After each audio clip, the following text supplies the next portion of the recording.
할렐루야. 사랑하는 고엘 가족 여러분들, 오늘도 주님의 말씀 가운데서, 주님의 은혜 가운데서 충만한 예배, 성령을 충만하게 느끼고 주님의 힘들을 충만하게 느끼고 온전히 주님 앞에 나 자신을, 우리 자신들을 다 드리는 예배를 드리기를 주님의 이름으로 축원합니다.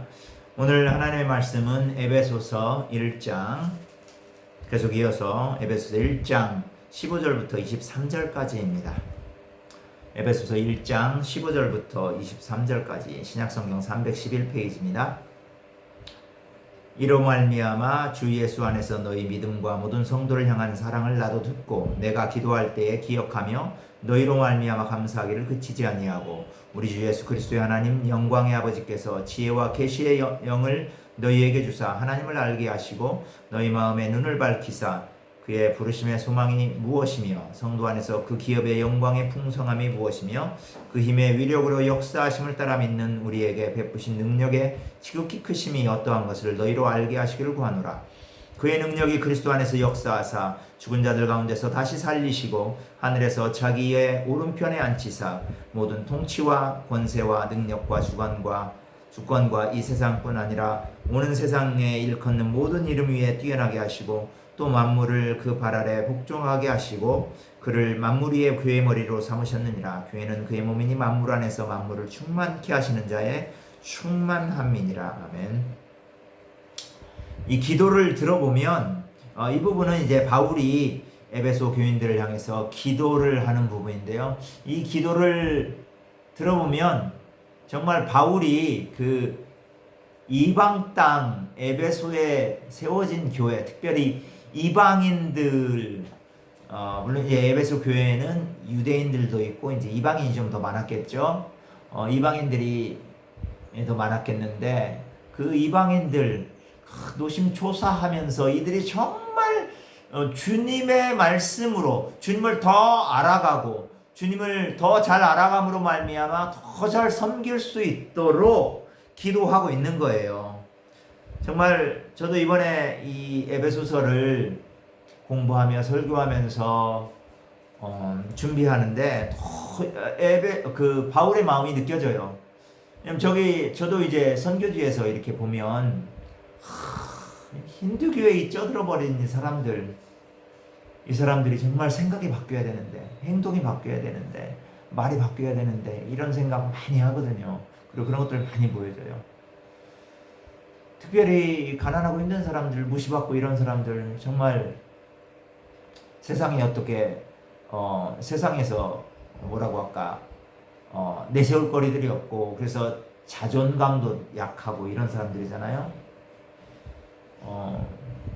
이런 사람들일수록 있잖아요. 그 종교에 많이 의지를 하긴 해요. 그런데 이게 종교의 의지가 잘못돼 버리면 이렇게 돼요. 그러니까 교회에 와서 예수님을 믿는데 교회 나오는데 힌두교 방식으로 믿어버리는 거죠. 불교 방식으로 믿어버리고요. 유교 방식으로 믿는 거예요. 그러니까 예전에 그 방식. 그러니까 말하자면 그게 구약시대 때 이스라엘 백성들이 여호와 하나님을, 엘로힘 하나님을 바알과 아세라 방식으로 믿어버렸던 것과 똑같은 방식이 되는 거죠. 이런 것들을 바로 바울이 에베소 교인들 걱정하고 있는 거예요. 그래서 기도하고 있는 거예요. 자, 앞에 있는 부분을 잠깐 요약을 해보죠. 자, 하나님이 예정을 해서 에베소 교회를 세웠다 이거죠.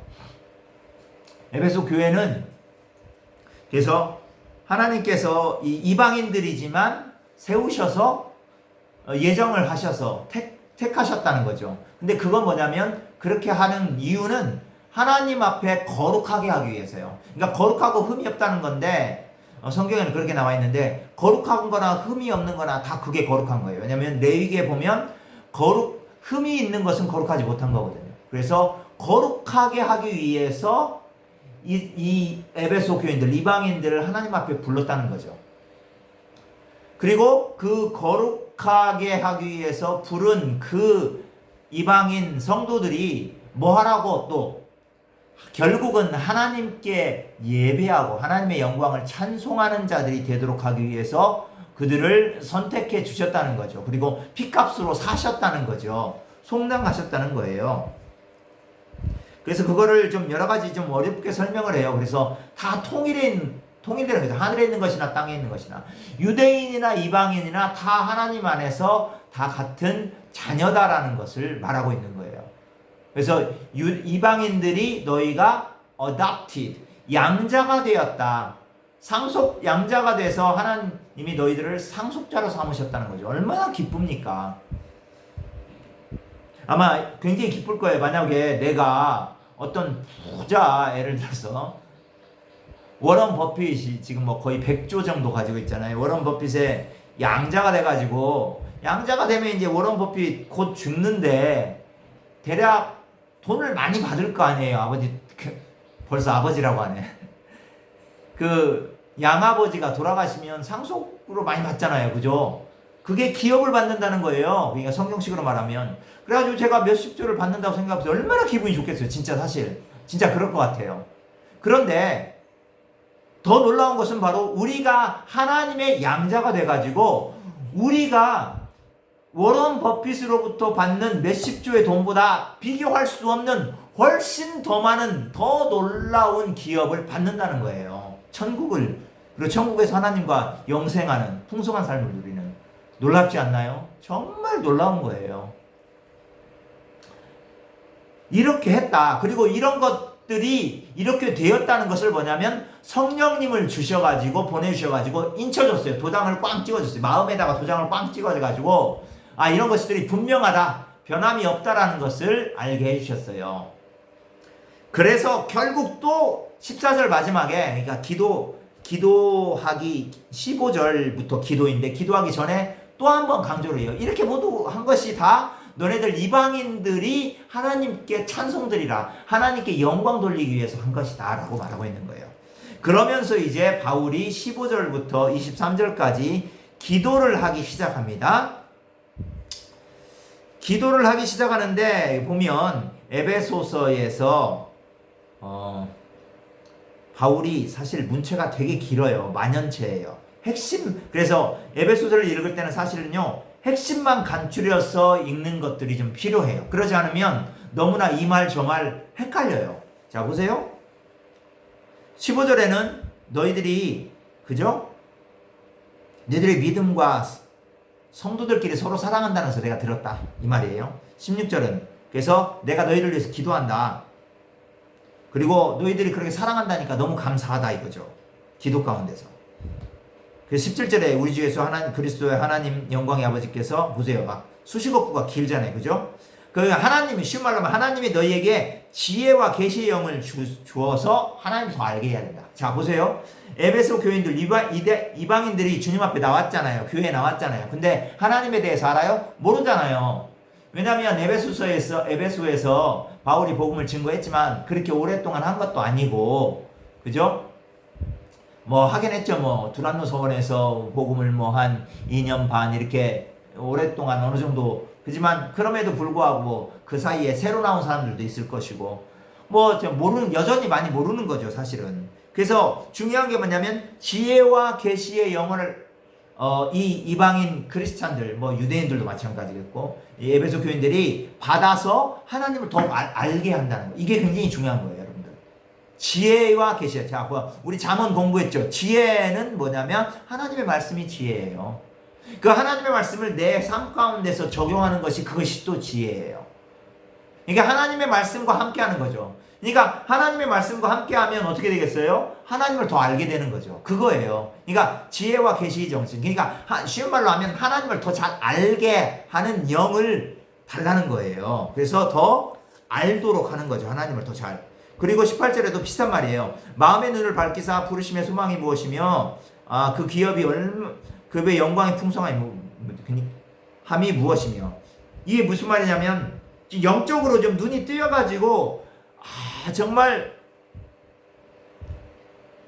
하나님께서 우리에게 기업을 주셨다는 건데, 천국을 주셨다는 건데 사실 못 느끼는 사람 너무 많잖아요.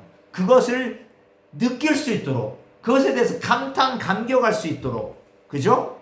그것을 제대로 알게 하도록 바울이 교인들을 위해서 기도하고 있다는 거예요, 지금.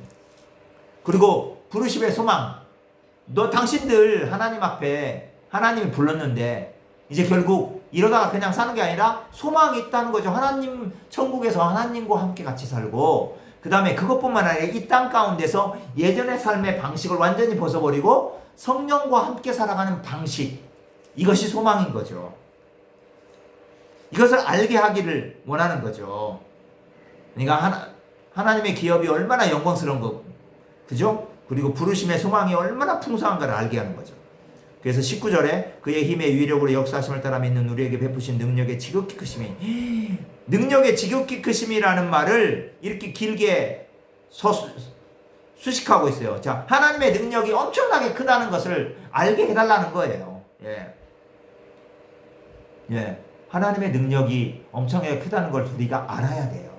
하나님께서는요, 이스라엘 백성들이 출애굽할 때, 출애굽하기 전에 하나님의 능력이 얼마나 대단한가를 알기 위해서 10가지 재앙을 주셨잖아요. 그것을 통해서 반복적으로 10번의 재앙을 통해서 이집트의 모든 신들을 다 깨부시잖아요. 그래서 이집트의 신들은 다 가짜고 거짓이고 능력이 없고 오로지 이스라엘의 하나님, 히브리 민족의 하나님, 엘로힘 하나님, 여호와 하나님만이 진정한 신이라는 것을 보여주는 거예요. 그래서 이스라엘 백성들이 하나님의 능력을 아는 게 굉장히 중요한 거예요. 여기서는 이스라엘 에베소 교인들이 하나님의 능력을, 하나님이 누군가를 아는 것이 굉장히 중요한 거예요. 이것을 위해서 지금 바울이 기도를 하고 있다는 겁니다. 근데 그 하나님의 그 능력이라는 것이 뭐냐면 어떤 능력이냐면 20절에 또 얘기하고 있어요. 그의 능력이 그리스도 안에서 역사하사 죽은 자들 가운데서 다시 살리시고 하늘에서 자기 오른편에 앉히사. 그 능력으로 어떤 일을 해내셨냐면 인류 역사상 엄청난 일을 하셨는데 하나님께서 그 능력으로 뭐를 했냐면 예수 그리스도를 죽은 자 가운데서 살리신 거예요. 그리고 하늘 우편에 앉히신 거예요.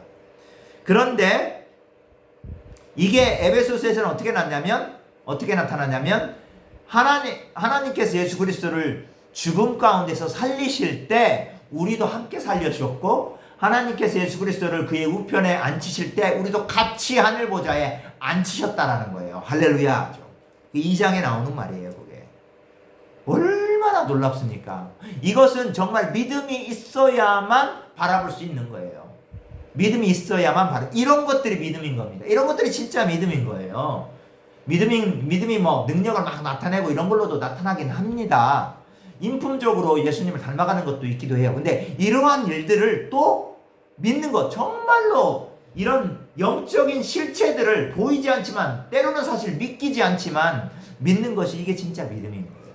이렇게 믿도록 해달라고 바울이 에베소 교인들을 위해서 기도하고 있는 거예요.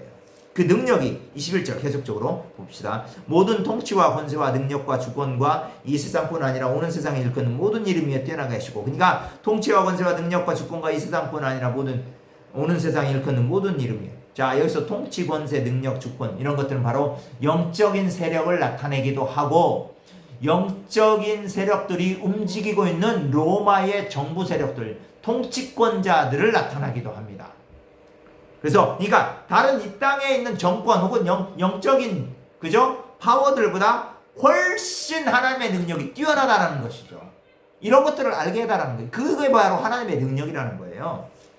그래서 이런 모든 영적인 세력이나 로마 정권의 그 사주를 받는 로마 정권의 이런 것보다 훨씬 더 뛰어나다.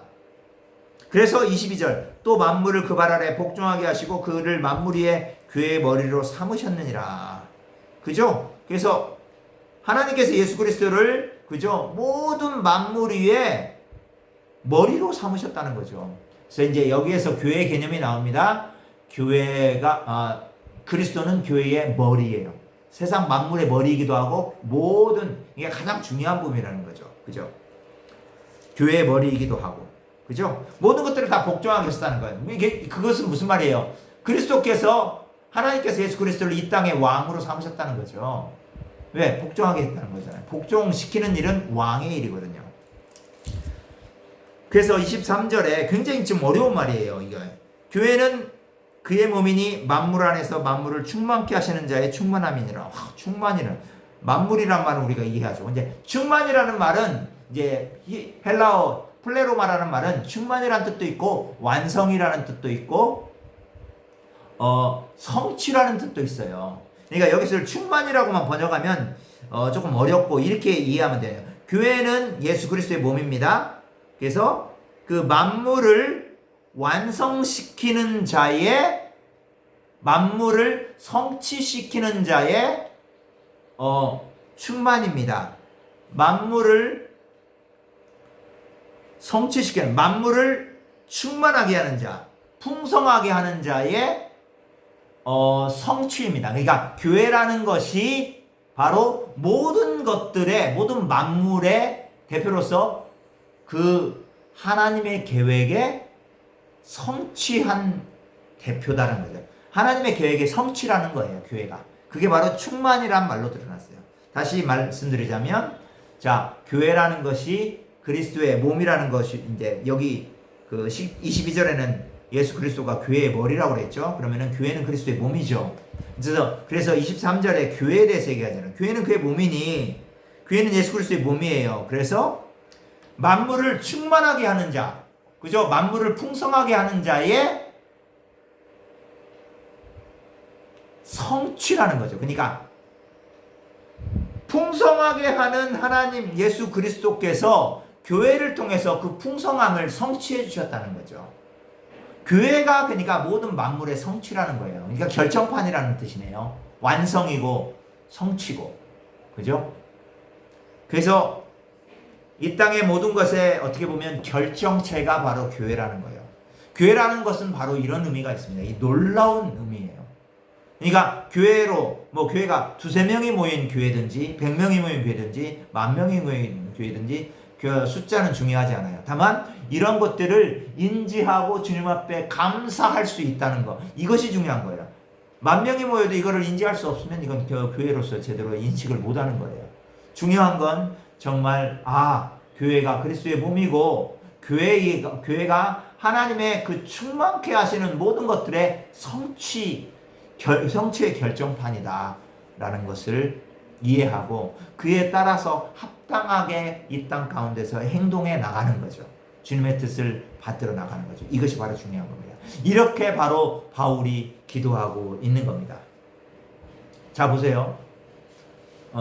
선교지에 있으면 목회자로서, 선교사로 선교지에 있는다는 것이 어떤 의미냐면 뭐 한국에서도 마찬가지고 다른 나라에서도 마찬가지예요. 성도들은 일반적으로 사실은 이제 이 땅에서 이 땅의 일을 해나가면서 살고 있는 사람들이잖아요. 그렇기 때문에 사실은 하나님의 말씀이라든가 이런 영적인 것에 깊은 관심을 갖지 못하는 경우들이 많아요. 영적인 것에 깊은 관심을 갖지 못하기 때문에 뭐냐면 사실은 하나님의 뜻을 잘 알지 못하고 성경을 잘 몰라요. 그렇기 때문에 하나님의 뜻이 뭔지 잘 모르기 때문에 뭔가 잘 모르고 잘 이해하지 못하고 또 그러니까 또 관심도 없고 그럴 수 있거든요. 이게 바로 에베소 교인들이었고 사실은 오늘날 교인들의 현실입니다. 그러나 이런 교인들, 이런 경우에 그들을 위해서 목회자, 영적인 지도자들은 기도하는 거예요. 이들이 정말 하나님을 더 알아갈 수 있도록. 하나님을 알아간다는 게 뭡니까? 왜 하나님을 알아야 돼요? 하나님을 더 알면 알수록 우리가 하나님의 뜻을 더 잘 알수록 하나님의 뜻을 더 잘 받들어 행할 수 있잖아요. 그리고 하나님과 더 깊이 있게 사귈 수 있잖아요. 안다는 것 자체가 사실은 히브리어 개념 아다로서는 부부간의 성적인 관계를 통해서 모든 것을 다 주고받고 아는 걸 말하는 거예요. 그러니까 얼마나 깊이 있는 밀접한 관계로서 아는 것을 말하는지 우리가 알 수 있는 거죠. 그러니까 우리가 하나님을 그렇게 알기를 원하는 거죠. 이제 목회자가 그렇게 교인들이 하나님을 알기를 원하는 거예요. 지혜와 계시의 영, 그 마음의 눈도 밝히는 거예요. 이게 다 비슷한 말이에요. 다 비슷한 말. 그래서 정말 주님을 더욱 깊이 있게 알게, 더욱 깊이 있게 알아서 뭐예요? 교회가 만물의 충만하신 하나님 예수 그리스도의 결정판이다. 모든 만물의 성취이다라는 것을 깨닫고 그 교회가 중요하다는 거. 그죠? 근데 교회 모임은 어때요? 사람들이 에베소 교인들 옛날에 하던 방식대로 하잖아요. 그러니까 이제 4장 가보면 제발 옛날 방식, 옛날 이제 비유로 들어요. 옛날 옷을 벗어버리고 새 옷을 입어라. 이렇게 얘기하는 거죠. 이거 이제 옛날같이 말하지 말고 옛날같이 행동하지 마라. 이렇게 얘기하고 있는 거예요. 그러니까 교회로서 교회답게 되어 가도록 바울이 이렇게 기도하고 있는 겁니다. 이게 바로 하나님의 마음입니다. 하나님께서는요, 여러분들이 더 그분을 더 알아가기를 원해요. 제가 주님을 더 알아가기를 원하고요. 더욱더 알수록 더욱더 깊이 있게, 그러니까 안다는 말 자체가 더욱 깊이 밀접하게 교제한다는 말이라고 그랬죠. 그렇게 하기를 원하는 거예요. 자, 코로나고 여러 가지 어려운 가운데 있고 하늘길이 막혀 있고 정말 TV에는 맨날 죽어가고 전 세계에서 가장 코로나 환자가 많고 죽어가는 사람 많고 어려운 거 되게 힘든 것 같죠. 그러나 하나님과의 통로는 뚫려 있어요. 아멘. 네. 쉬운 상황은 아니에요, 사실. 그렇다고 어려운 상황도 아닙니다. 왜냐? 하나님께서 함께 계시고요. 제가 지난번에도 영상 보내드렸잖아요. 이곳은 하나님의 은혜의 처소예요. 제가 살고 있는 지역은 하나님의 은혜의 처소고요. 이 하나님의 은혜가 이곳에 널리 퍼질 겁니다. 인디아에 널리 퍼질 거예요. 우리를 통해서. 그리고 영적인 돌봄이 필요하고요. 잘 모르는, 아직도 교회에 나오긴 하지만 아직도 옛날 방식, 힌두교 방식, 불교 방식, 유교 방식, 특별히 힌두교 방식에 젖어 사는 그 사람들 생각을 바꿔줘야 되고요. 지속적으로 말씀드려야 되고, 그렇게 하기 위해서 또 그들을 위해서 지속적으로 기도해야 돼요. 이게 바로 제 사명이고 또 바울의 사명이었어요. 그래서 기도하는 거예요. 그래서 저도 이렇게 더 기도할 것이고요. 여러분들도 그렇게 기도하세요. 한국교회가 이렇게 세워질 수 있도록. 그러면 바로 여러분들이 영적인 목회를 하는 것과 같습니다. 한국교회를 위해서 이렇게 기도하십시오. 인도교회를 위해서 이렇게 바울이 기도했던 것처럼 기도하십시오. 전 세계 교회를 위해서 기도하는 것처럼 기도하십시오. 요즘 이제 제가 또 하고 있는 게 이제 세계 기도 정보를 보면서 가나라는 나라부터 이제 가나다라 순서로 되어 있어요. 그 나라를 대해서 정보를 얻고 영적인 기도 제목을 얻고 그래서 기도하는 겁니다. 그러면 이게 바로 바울이 에베소 교인들을 위해서 기도한 것과 같은 그러한 영적인 목회를 하는 겁니다. 여러분들 한국교회에서 기도하시고 인도교회 위해서 기도하시고 전 세계에서 기도하십시오. 그리고 교인들 한 사람 한 사람을 위해서 기도하시고 기도 잘 하죠. 또 기도하시고 기도하신 것을 행하십시오. 기도한 것인 것을 행하시고 중요한 건 주님을 더 잘 알아야 기도도 더 잘할 수 있어요. 우리가 하나님을 잘 알지 못하면 기도가 어린이 수준이에요. 항상. 그러니까 하나님의 말씀을 더 잘 알고 더 성숙한 기도, 더 성숙한 말씀을 알아야 되고요. 더 성숙하게 주님과 교제하고 주님의 뜻을 더 잘 알아서 여러분들의 기도가 풍성하고 여러분들이 바울의 에베소를 위해서 기도한 것처럼 한국교회를 위해서, 인도교회를 위해서, 미얀마 교회를 위해서, 전 세계 교회를 위해서 기도하는 영적인 목회자로서 우뚝 서시기를 주님의 이름으로 축원합니다. 아멘.